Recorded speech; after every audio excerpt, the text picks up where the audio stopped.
Asian girl keeps bumping into me in my area now a few good miles away from my cousin's place. Same question, what's your name again? So yeah, that's about it.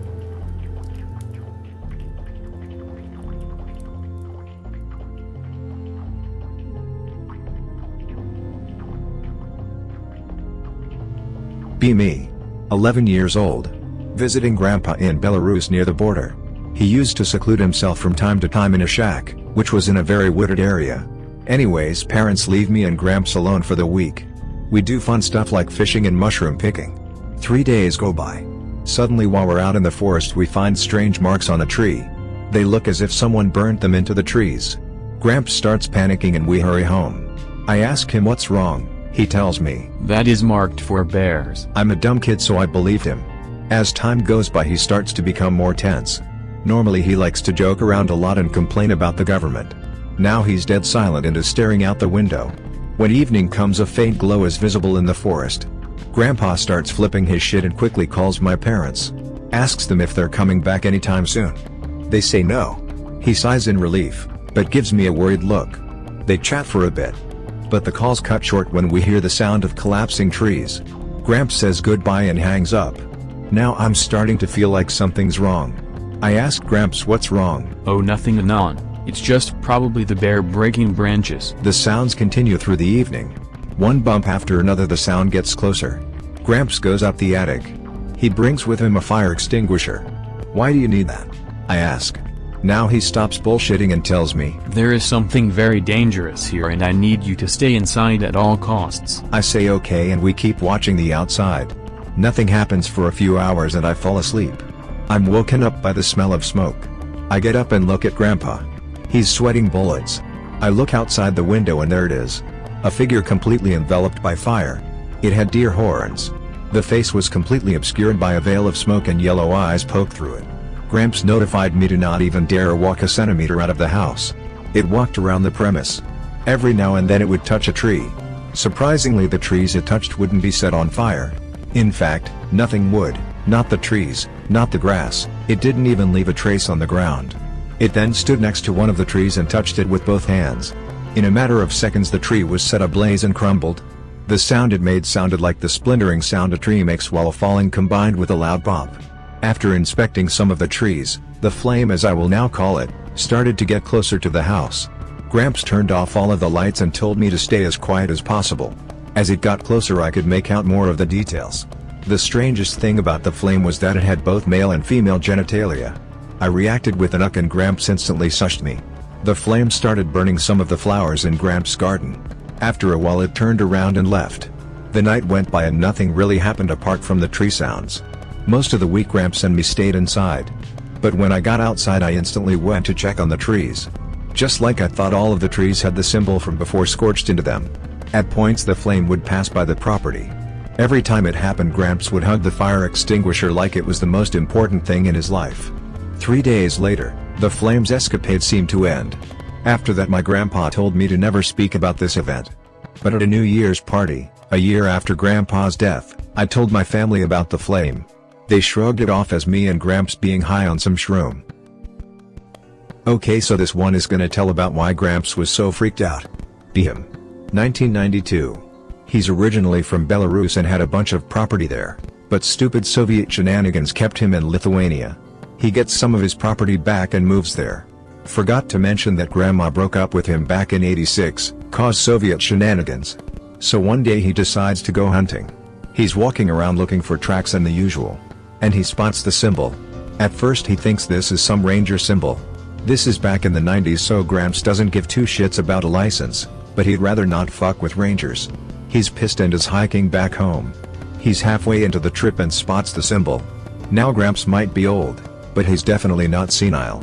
He decides to start following the symbols. On the way he finds piles of ashes, the burnt trees. Suddenly he smells smoke. Also forgot to mention that the burnt trees don't smell, as I said the trees get literally flash scorched. So he keeps going and notices the light. And eventually he comes across the flame. It's sitting in this creek and is dipping its legs in the apont. The water doesn't boil. Its feet though are extinguished.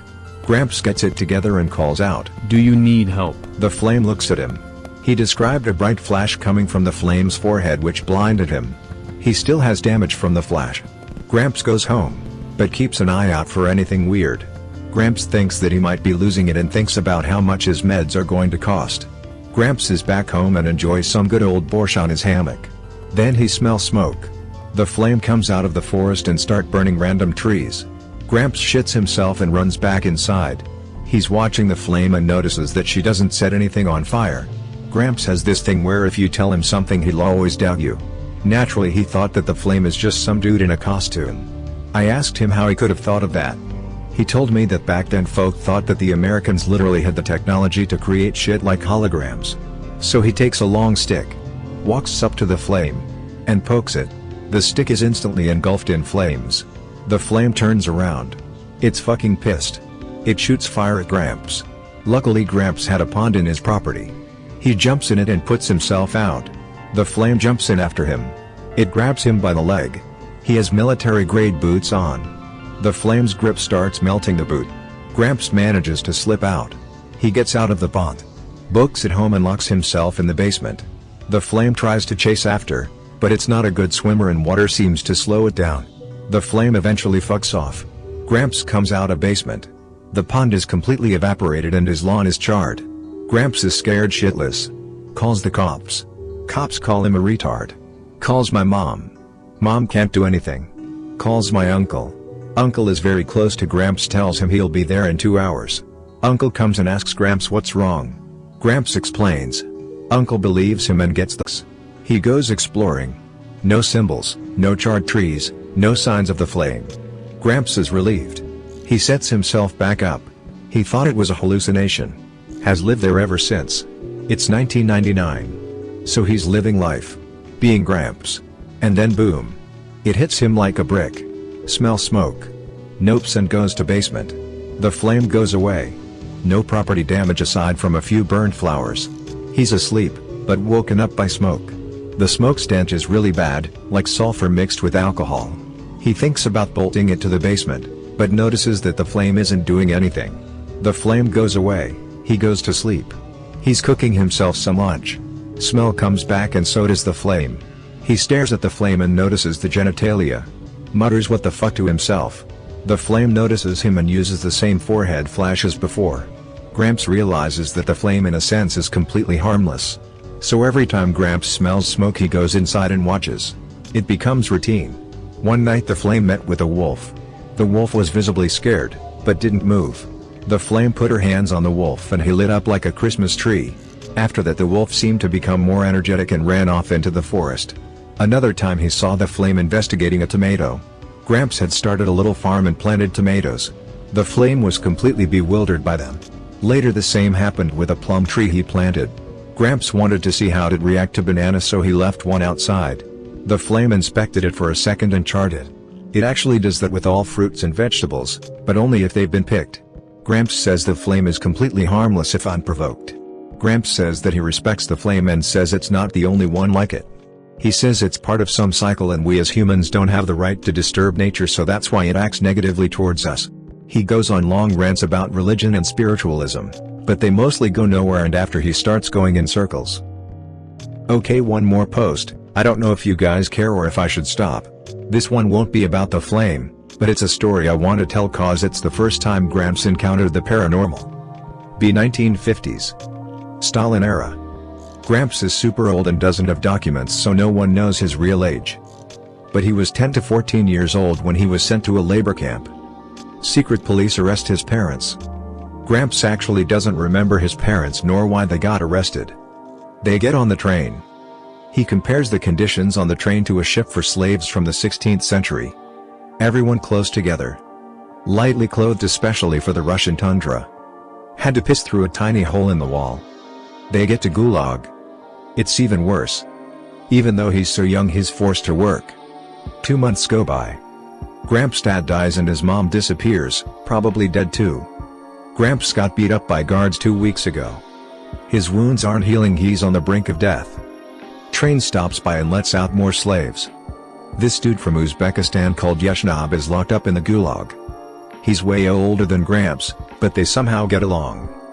Yeshnob notices that Gramps is fucking dying and hands him a bag. Bag is full of some gelatinous material. It covers his wounds and solidifies into skin. He asks Yeshnob how he got it. Yeshnob tells him his own story. B. Yeshnob. Also 1950s. Yeshnob gets pissed at a Soviet official and tells him to go fuck himself. Next day secret police takes him to the Polar Express. Yeshnob is fucking broken by the conditions of the train. It even rekindled his belief in Islam. He spends whole days praying. Then he hears yelling and the train stops. The roof of the train ripped off and the train is thrown on its side. Everybody runs. Yeshnob glances back.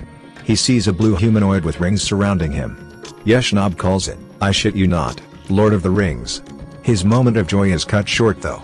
The Soviets gun down the creature and it falls to the ground. Yeshnob without even thinking goes to the aid of the creature. Yeshnob starts to cry. He describes the death of this creature to be the most sorrowful moment of his life.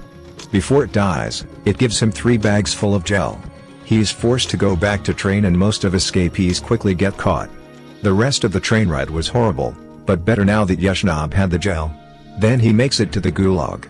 Gramps and Yeshnob become friends and start thriving in the Gulag with the help of the gel. Yeshnob told him that praying is what saved him, so Gramps goes hardcore Christian. Spends hours praying to God and cursing Stalin. Few months later Stalin finally croaks.